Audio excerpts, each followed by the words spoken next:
Reflexiones matinales, llave de David, les da la bienvenida. El tema de hoy se titula Dios amonesta al rey David. El texto a meditar lo encontramos en 2 Samuel 12, versos 7 y 9 que dicen: Entonces dijo Natán a David: Tú eres aquel hombre, así ha dicho Yahweh, Dios de Israel. ¿Por qué pues tuviste en poco la palabra de Yahweh, haciendo lo malo delante de sus ojos?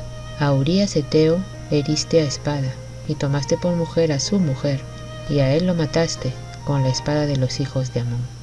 Con el transcurso del tiempo se fue conociendo el pecado de David para con Betsabé, y se despertó la sospecha de que él había planeado la muerte de Urías.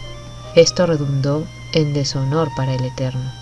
El Altísimo había favorecido y ensalzado a David, y el pecado de éste representaba mal el carácter de Dios y echaba oprobio sobre su nombre.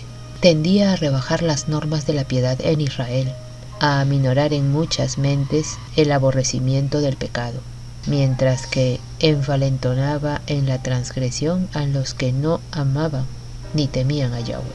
El profeta Natán recibió órdenes de llevar un mensaje de reprensión a David.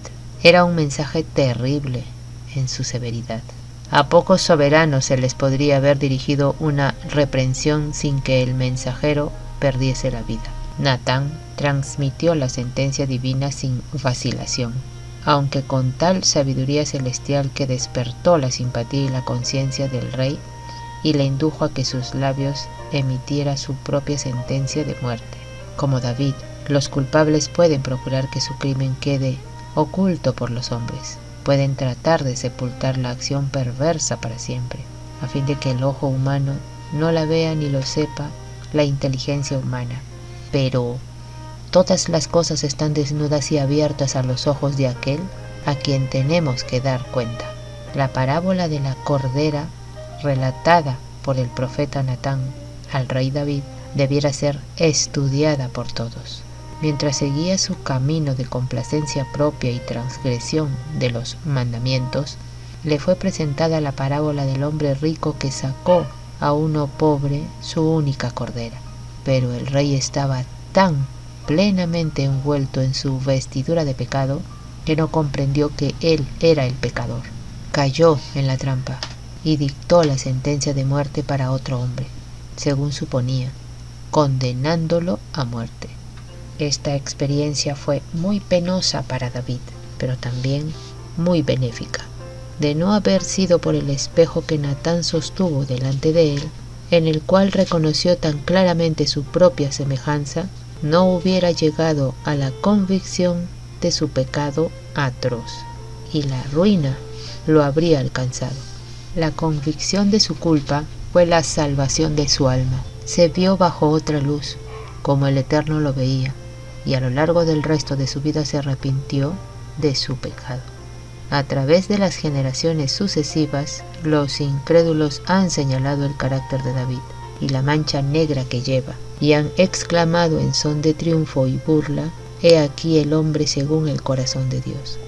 Pero la historia de David no suministra motivos por tolerar el pecado. David fue llamado hombre según el corazón de Dios cuando andaba de acuerdo con su consejo. Cuando pecó, dejó de serlo hasta que, por arrepentimiento, volvió a depender de Dios. Aunque David se arrepintió de su pecado y fue perdonado y aceptado por el Eterno, cosechó la funesta mies de la siembra que él mismo había sembrado. En su propia casa se debilitó su autoridad y su derecho a que sus hijos le respetasen y obedeciesen. Cierto sentido de su culpabilidad le hacía guardar silencio cuando debiera haber condenado el pecado, y debilitaba su brazo para ejecutar justicia en su casa. Los que, señalando el ejemplo de David, tratan de aminorar la culpa de sus propios pecados, debieran aprender de las lecciones del relato bíblico que el camino de la transgresión es duro, aunque, como David, se volvieran de sus caminos impíos, los resultados del pecado, aún en esta vida, serán amargos y difíciles de soportar. Un hombre incurre en pecado al perjudicar a un semejante, pero su culpa principal es el pecado que ha cometido contra el Eterno y la mala influencia de su ejemplo sobre otros. La enseñanza para todos nosotros es que no debiéramos tomar a la ligera ninguno de sus requerimientos.